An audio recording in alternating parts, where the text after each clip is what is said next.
Au départ, pour les îles de Los, sont un groupe d'îles situées au large de Conakry, en Guinée-Conakry. Alors, ces îles sont des îles extrêmement jolies et naturelles, pas encore, entre guillemets, violées par le bétonnage qu'on trouve ci et là. L'archipel comprend trois îles principales, la Tamara, ce qu'on appelle Fotoba, Kassa et Rum. C'est effectivement des îles qui sont extrêmement agréables à visiter. Et nous allons partir vers ces îles en traversant l'océan Atlantique. Vous savez, cet océan est extrêmement dangereux. Mais on a pris, bien entendu, le risque de prendre cette pirogue que vous voyez là, pas très confortable, avec bien entendu quelques vagues. On va vivre l'émotion. Alors, donc, nous sommes en train de partir vers ces îles. En sortant de ces îles, nous allons visiter l'endroit, l'essentiel. Vous savez, quand on parle des îles, on parle de poissons. Quand on parle de poissons, on parle de fruits de mer.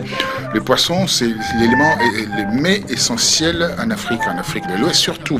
Là, nous allons voir comment les pêcheurs vont chercher leurs poissons, vont au marché vendre leurs poissons au port de Boulbiné, vendre leurs poissons, et ensuite vous allez voir avec nous la transformation de ces poissons en poissons fumés. Vous savez pourquoi on fabrique à l'époque en Afrique on fabriquait le poisson fumé. Pourquoi? Parce qu'il manquait les systèmes de réfrigération, de conservation, où la chaîne de froid est essentielle. Donc pour conserver la nourriture, le poisson qui s'abîme vite, on faisait le fumage de ces poissons. Et là, la culture est née, la culture de poissons fumés. Et vous allez suivre avec nous cette culture qui est extraordinaire.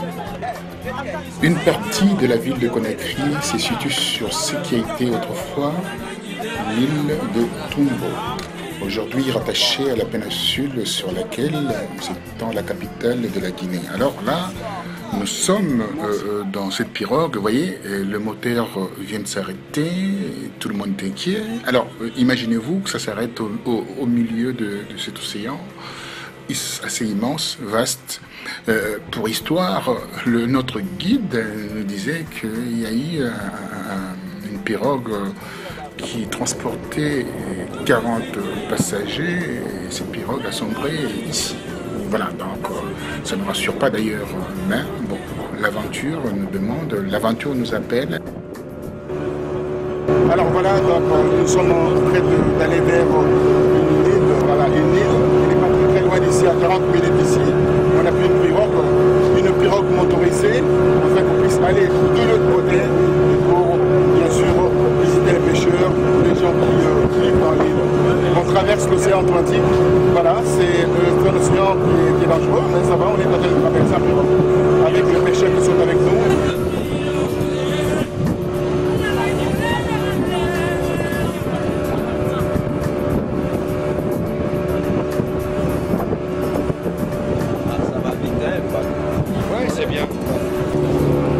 Je vais vous parler de l'historique de ces îles, les îles de Los, qui fait face à Conakry. Il y a au moins 5 siècles, ces îles-là n'étaient pas habitées. Il n'y avait pas d'habitants, d'habitation.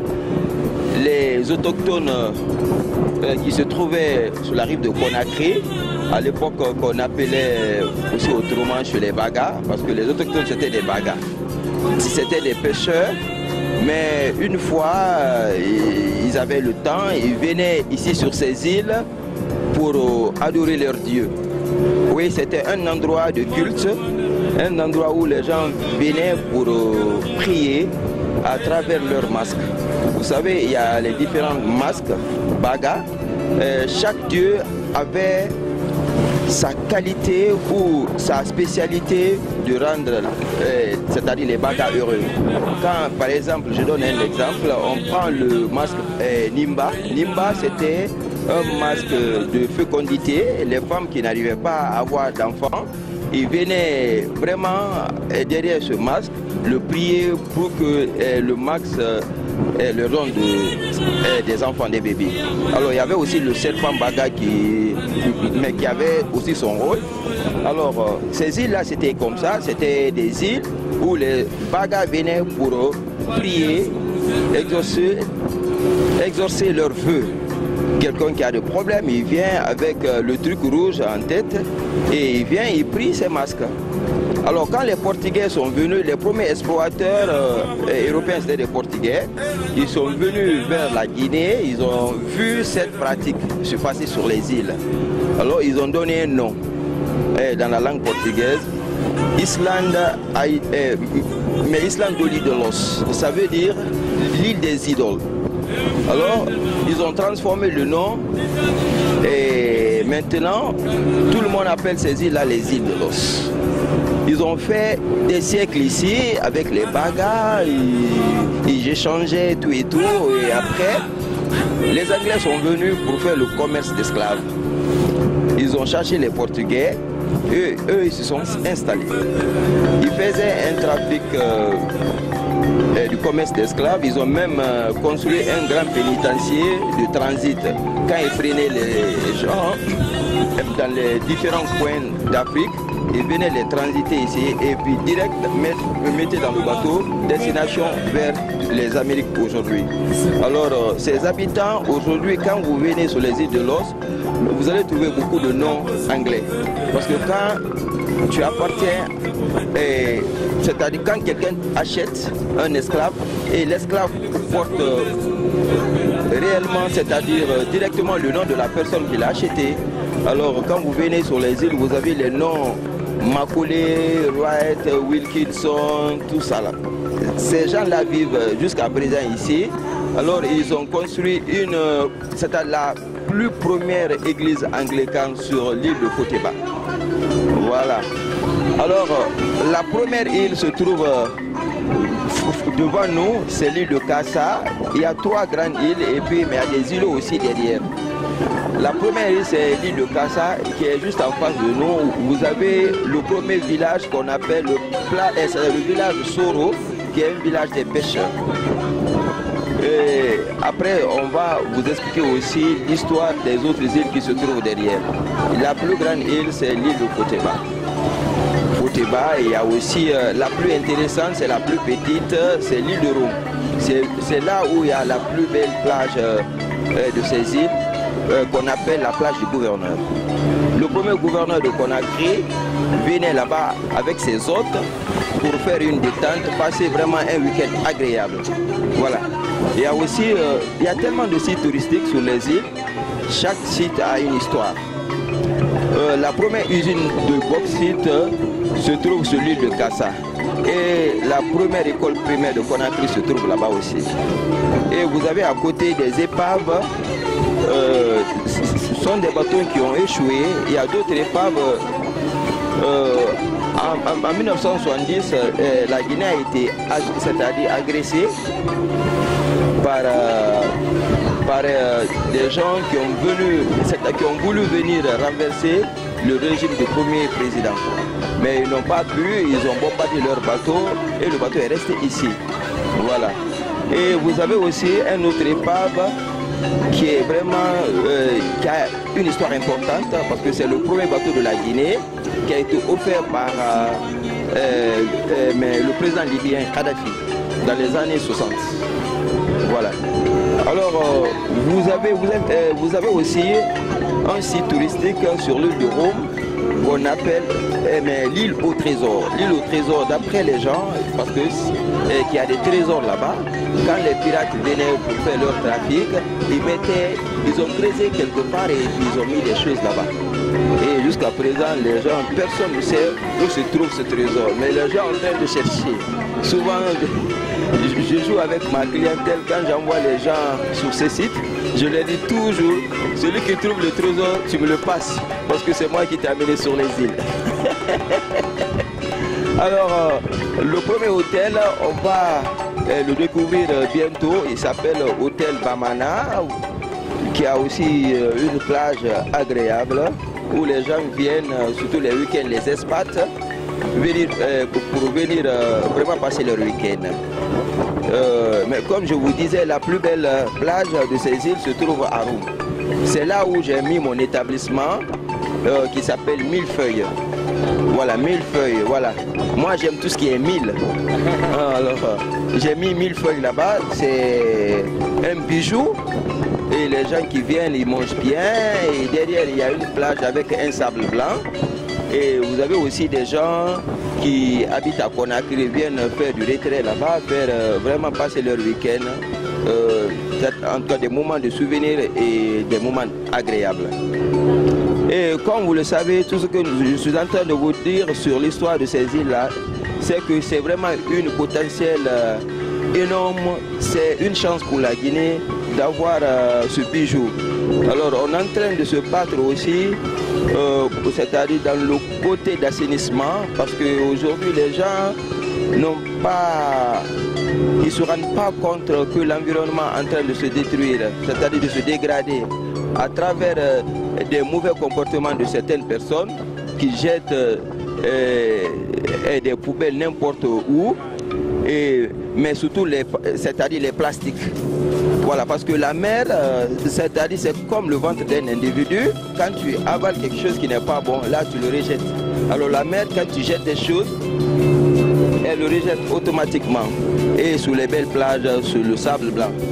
Alors on est en train de mettre une stratégie de communication pour pouvoir sensibiliser la population des îles, c'est-à-dire les insulaires qui habitent là-bas permanemment, pour ne pas aussi dégrader la nature, parce que la nature a forgé la vocation touristique de la Guinée, l'histoire et la culture l'ont renforcée. C'est vraiment, la Guinée est un pays magnifique, agréable, qui a beaucoup de choses vraiment à donner aux étrangers qui viennent. Ouais, ça c'est l'une des preuves vraiment mais visuelles, les îles avec sa nature, ses belles plages, son hospitalité, les pêcheurs sont vraiment gentils, les gens ils accueillent bien les étrangers qui viennent pour vraiment séjourner sur ces îles-là. Il y a aussi les écoles de danse qui existent sur ces îles. Vous voyez, il y a même les gens qui quittent c'est-à-dire d'autres pays pour venir apprendre à danser, la danse guinéenne. Dundumba, Yankati. Sécurité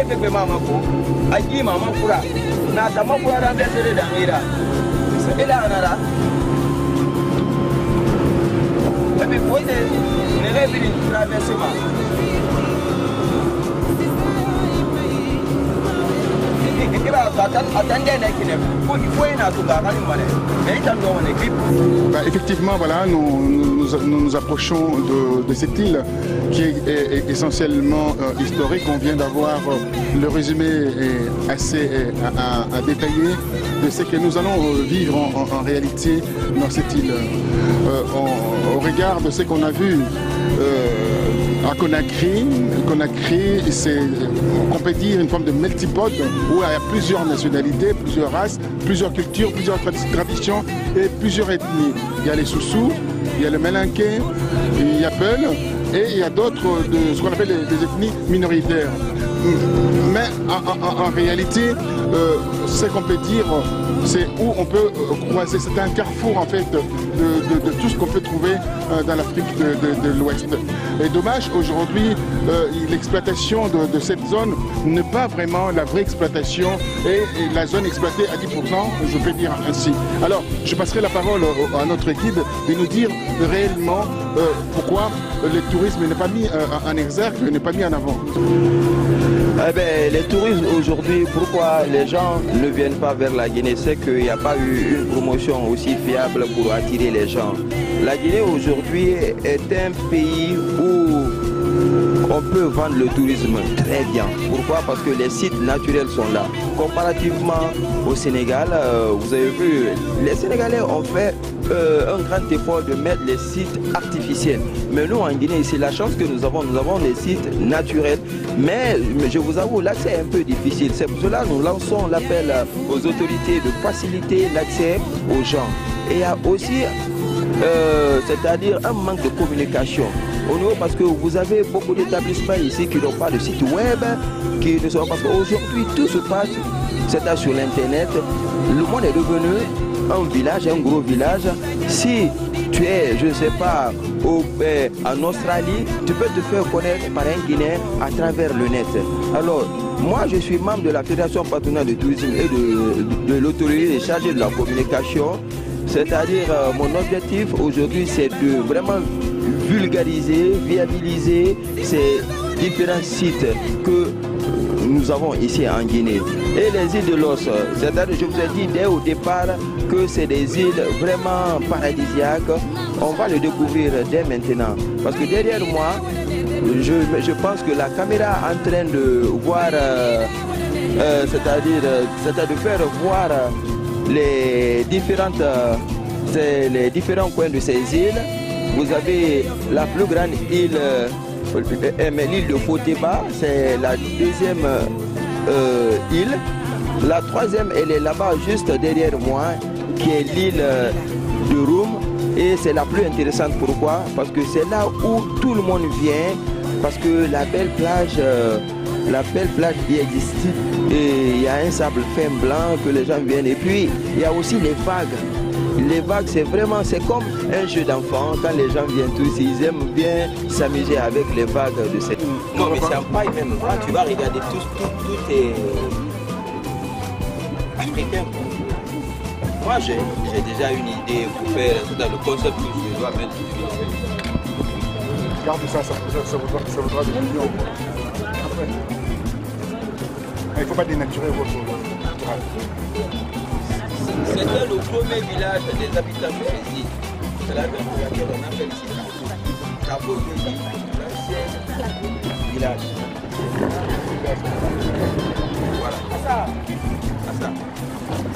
Voilà. On est sur un site qu'on appelle l'île au trésor. C'est là où les Portugais ont caché le trésor. Oui, on est au seuil de ce site. Et les traqueurs de trésors, là, ils sont venus. Voilà, ouais, il paraîtrait qu'il y a des diamants ou de l'or qui est caché quelque part ici. Mais j'ai signé un pacte entre moi et mes invités. On est au seuil de l'endroit où il y a le trésor. Hein? Celui qui trouvera le trésor va me le rendre. Ah oui, parce que c'est moi votre guide et le trésor doit m'appartenir. Alors on est à la porte d'entrée. Il y a l'endroit a été complètement saccagé, détruit. Il y a un blanc qui a eu le courage. Olivier, il n'est pas là, il est parti en France pour les vacances. Qui a eu l'initiative de réaménager. Il y avait tellement d'herbes, c'était devenu une grande forêt. Il a désherbé et il est en train de réaménager le coin comme auparavant. Tout ça, là, ça correspond à quoi? Oui, c'était un endroit où les Portugais venaient se reposer ici quand ils faisaient des trafics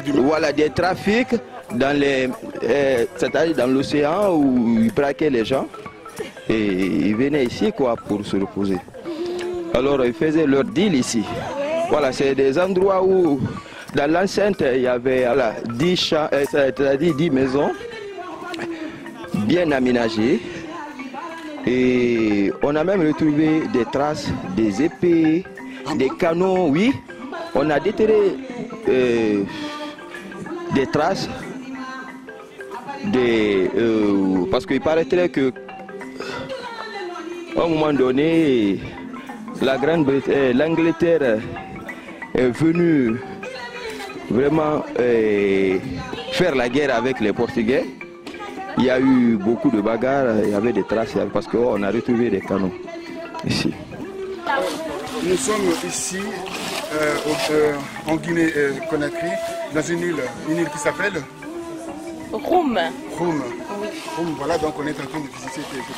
On a fait 45 minutes de pirogue. Alors je peux vous garantir, l'océan Atlantique qui n'a pas eu peur maintenant?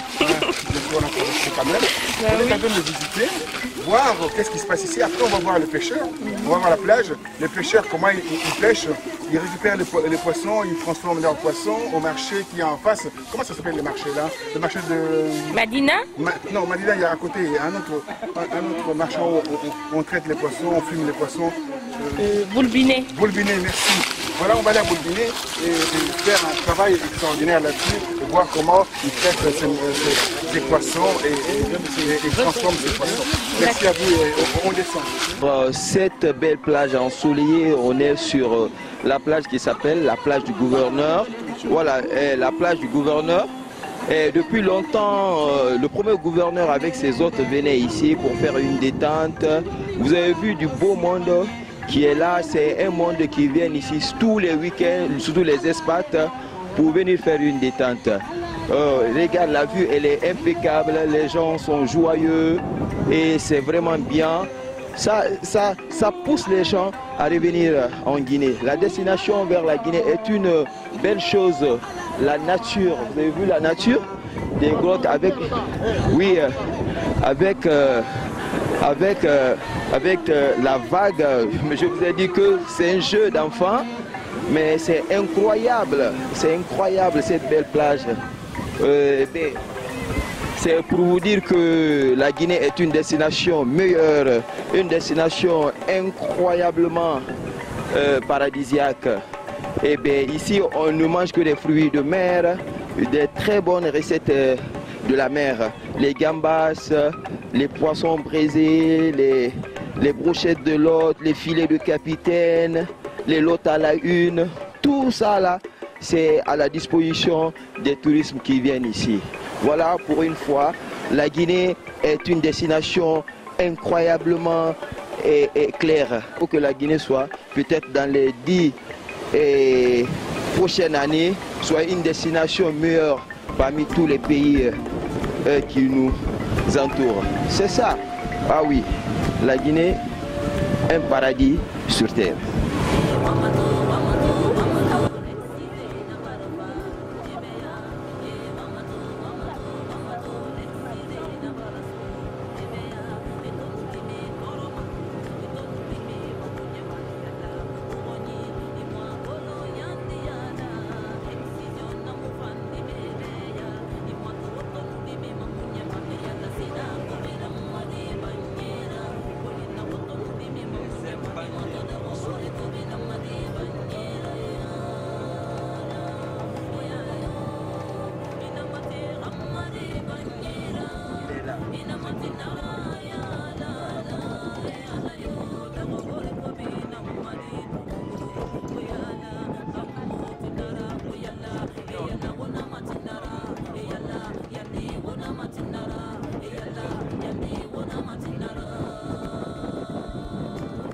Boulbiné est le port de la capitale.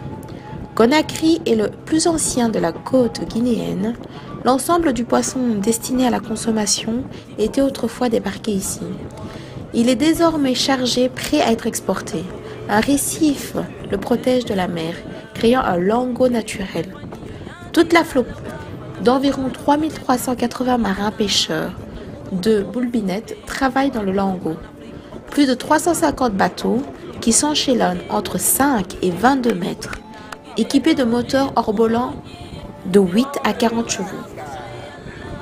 La pêche certifiée biologique s'élève à environ 25 000 tonnes par an et se compose de bonga, un clupériode très populaire en Guinée, la dorade royale, le lunjan et le mâchoiron banderine, un poisson siluriforme. Les deux premières espèces se conservant bien et peuvent être légèrement fumées pour une consommation rapide. Je suis Ouere Guilavogui, inspecteur sanitaire de l'Office national de contrôle sanitaire des produits de la pêche et de l'aquaculture. Je suis détaché au port de pêche artisanale de Boulbiné pour assurer la qualité des produits destinés non seulement à la consommation humaine, à la consommation nationale et à l'exportation. Alors, pour le moment, ce que je fais comme travail, d'abord, avant que les barques ne sortent en mer, je suis censé de voir est-ce que la marée la barque a été lavée, la caisse isotherme incorporée dans la barque, est-ce que ça a été désinfecté conformément aux normes hygiéniques prescrites en la matière? Après ça, la glace venue soit des centres de fabrique de glace de Boulbinet ou bien venue d'ailleurs, est-ce que le véhicule qui a envoyé alors la barque au niveau du débarcadère répond aux critères, c'est-à-dire un véhicule frigorifique ou isotherme? Si tel n'est pas le cas, je n'accepte pas que la glace soit embarquée dans la caisse. Alors si c'est au niveau du débarcadère de Boulbinet, les centres de fabrique, je contrôle aussi la qualité de la glace produite au sein du débarcadère de Boulbinet, embarquée dans la caisse isotherme et partie en mer. Alors je vois, est-ce qu'il y a une distance équitable entre les hydrocarbures et la caisse isotherme qui doit contenir les produits halieutiques. Donc au retour de la mer, les produits venus dans les caisses isothermes, j'essaie d'assister, j'assiste du moins au débarquement. Est-ce que le débarquement qui est fait sur un support, c'est-à-dire des bâches? Donc si tel est le cas, je regarde la qualité du produit, je repère la température à travers un thermomètre maintenant que vous voyez. Si la température est normale, j'autorise à ce que le poisson soit livré aux femmes qui doivent prendre pour revendre un peu ici. Et je fais un suivi, le transport. Est-ce que le poisson qui est transporté est transformé dans les casiers conformes? Est-ce que ce n'est pas des casiers qui sont préalablement infectés par des bactéries? Je regarde si le casier est conforme, alors j'autorise à ce que le poisson soit transporté dans des casiers conformes. Alors, la vente, sous le hall là-bas de vente des produits, j'essaie de voir est-ce que les stands de vente ont été effectivement lavés et désinfectés par les femmes marieuses. Si tel est le cas, j'autorise à ce que le produit soit débarqué sur les stands.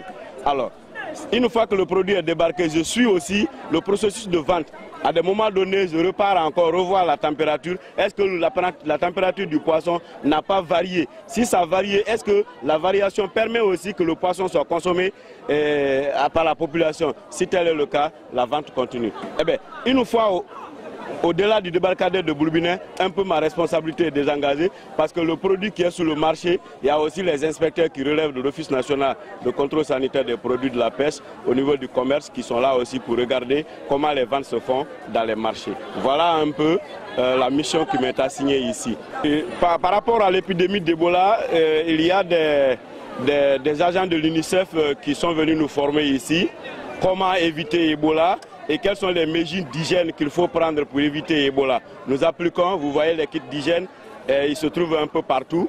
Et lorsque par exemple il y a de nouveaux pêcheurs qui viennent, c'est-à-dire en provenance de la Sierra Leone, ils sont un peu costés quelque part là-bas, jusqu'à ce que l'équipe chargée d'Ebola qui est là vienne vérifier leurs paramètres. Si les paramètres sont conformes, on les dit de descendre de la barque, on les garde encore quelque part pendant 4 heures au moins pour revoir encore leurs paramètres. Si c'est conforme, alors on leur dit vous êtes aptes à descendre sur le sol guinéen.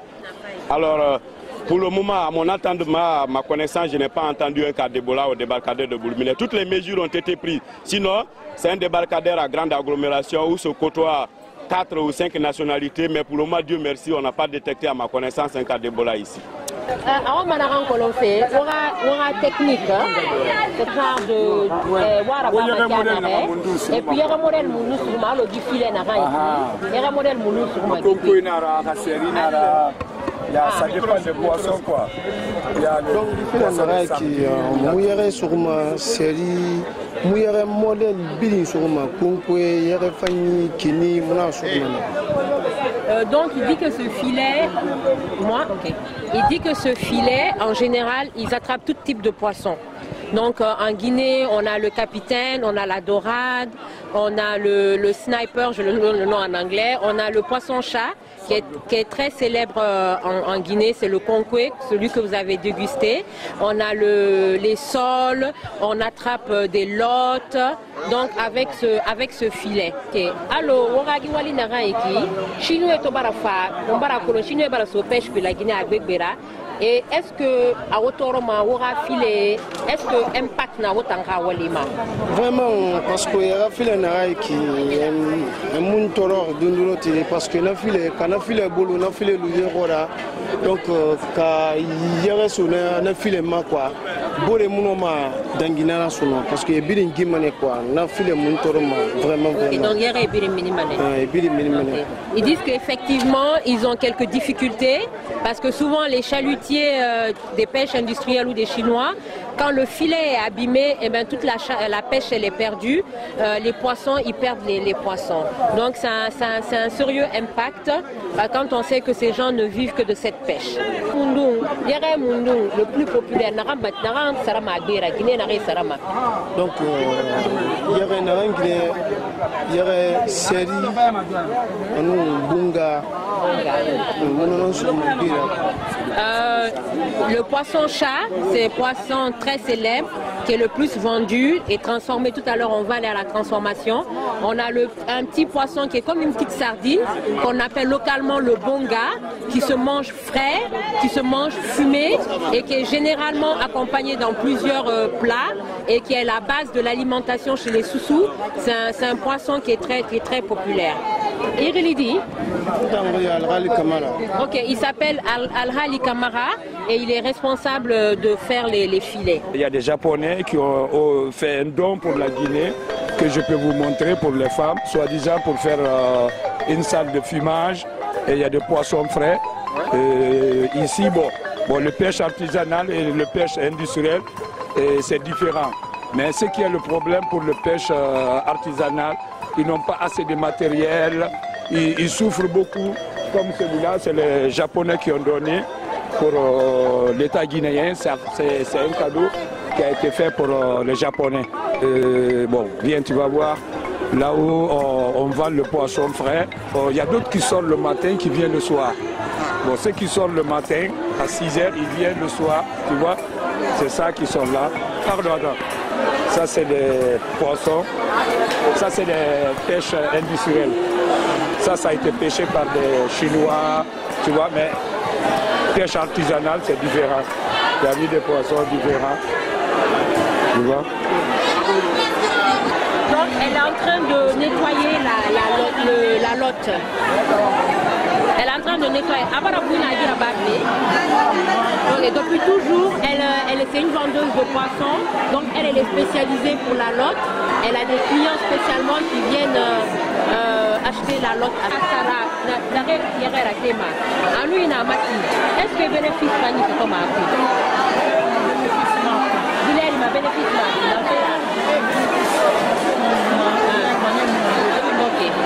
Avant, ça se passait très bien.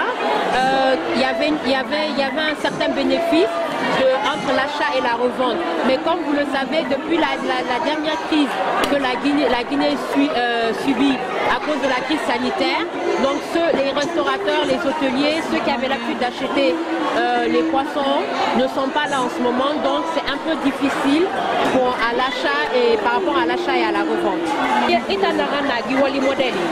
Par mois, à peu près, il y a est-ce qu'il a un sotoma? Alors, il ira d'Embaya, ira d'Embaya, d'Immera école. Dépense, est-ce qu'il aura une idée? Non, non, non, d'habitude. À peu près combien? Par jour. Ok. En temps normal, si c'est dans toutes les conditions sont réunies, elle est à peu près à 50 000 par jour. 50 000, ça fait une valeur d'à peu près 5 € par jour, donc il lui permet de s'occuper de sa petite famille.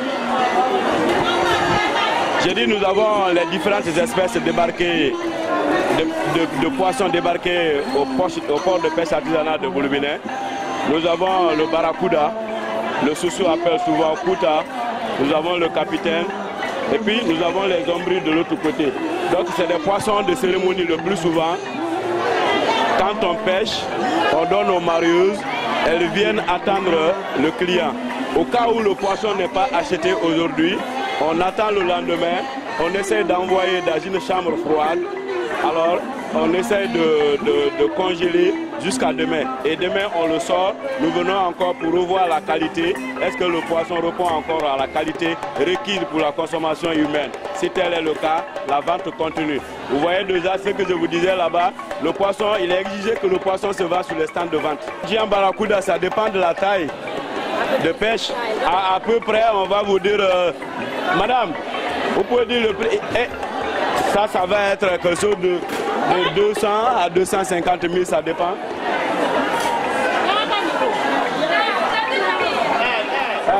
Madame, il est pris pour là-bas.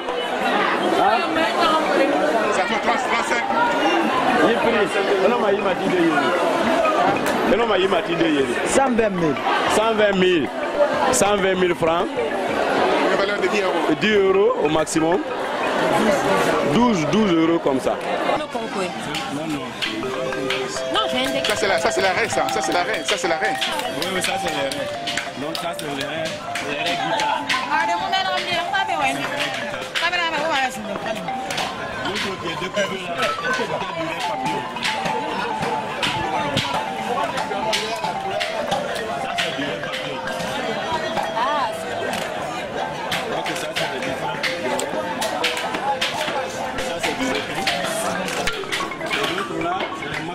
C'est les mâchoires. Les mâchoires. Appelé normalement le kuta, le concours. En chouchou. Tu vois, il est fait là, il est nettoyé, on enlève les intestins. Et donc il y a certaines femmes qui viennent le prendre comme ça, qui vont le fumer elles-mêmes. Donc ça c'est le mâchoiron frais, qu'il est en train de. On est en phase de pré-traitement avant le fumage.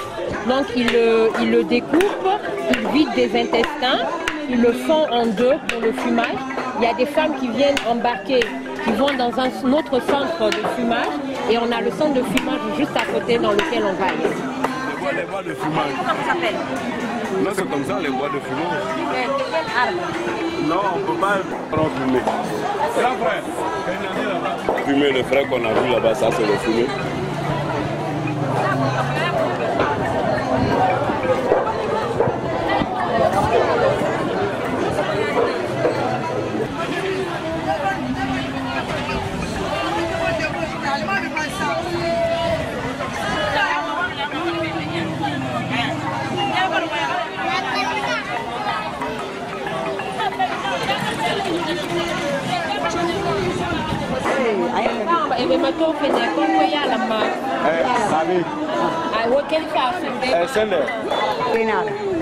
Ça c'est le bois de mangue. Après Betemuna. Kinsi Fanana. Kinsi. Ah ouais, elle a là. Il peut m'a bien là. Est-ce que vous pourrez calmer ma main? Na susu nous là. Ah, moi t'as comme femme à faire moi t'as dit ma belle.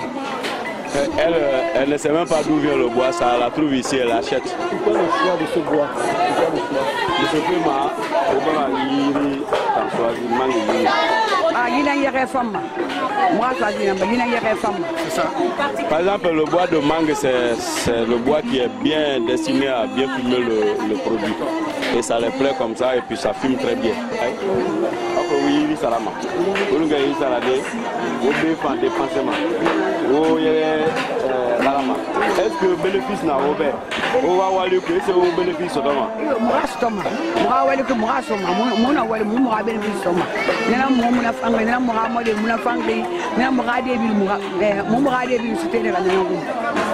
Oui, comme dans toutes les activités génératrices de revenus, elles ont un peu de bénéfices, mais pas aussi beaucoup.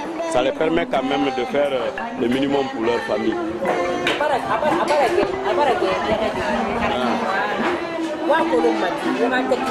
Moi, pour le matin, on a bien ça.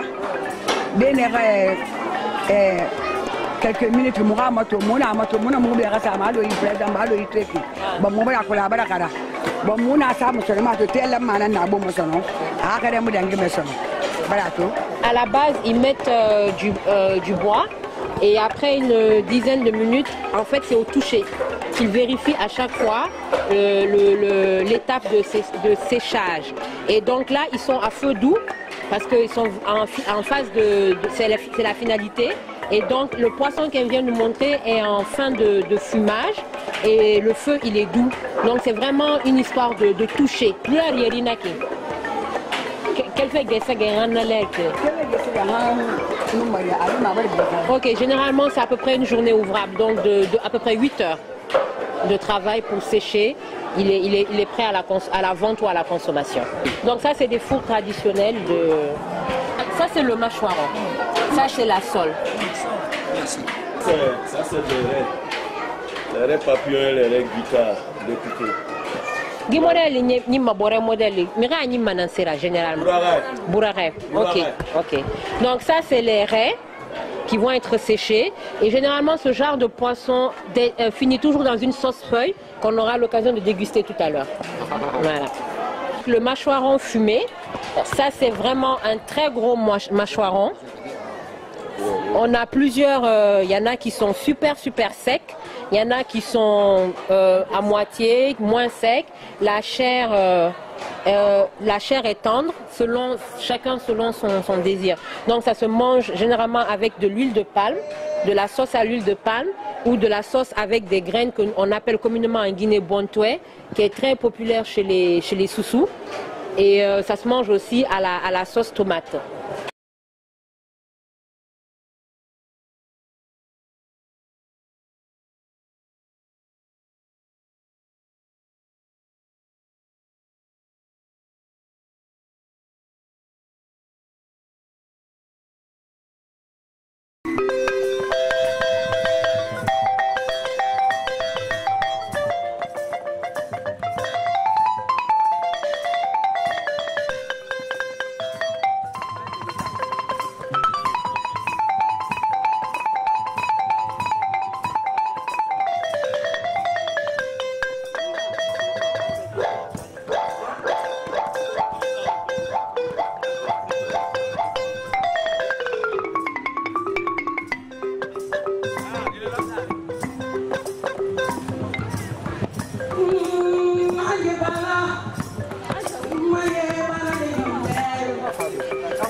Les 72 heures du livre, 7e édition ferme ses portes. Un événement annuel à Conakry qui était l'occasion pour la Guinée de célébrer la journée mondiale du livre et de la lecture.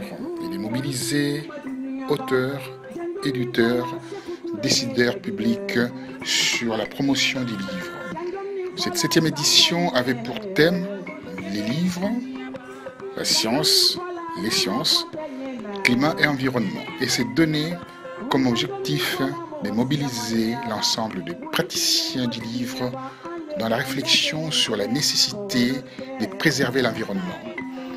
Nous avons rendu à notre façon l'hommage à la nature et à l'environnement, surtout à ces peuples très bien accueillants.